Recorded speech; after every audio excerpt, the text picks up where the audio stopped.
صوبہ بھر میں قبضہ مافیا کے خلاف سخت کریک ڈاؤن۔ وزیراعظم عمران خان کے وی این اور وزیر اعلیٰ عثمان بزدار کی قیادت میں سرکاری اور سمندر پار پاکستانیوں کی زمینوں، پلاٹوں، مکانوں اور دکانوں کی واگزاری کا سلسلہ جاری۔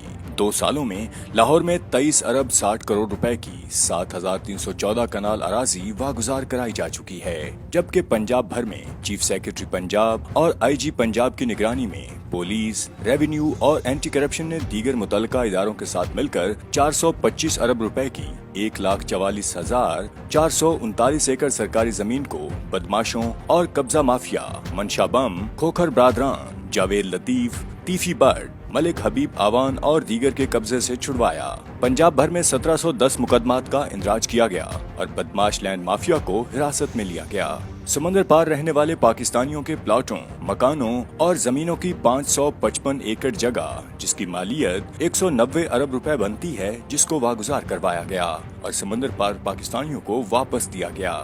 ہمارا عزم، بدماش لینڈ مافیا کا مکمل خاتمہ۔ سرکاری، عوامی اور سمندر پار پاکستانیوں کی قبضہ کی گئی زمین کے آخری انچ کی واگزاری تک یہ آپریشن جاری رہے گا۔ حکومت پنجاب۔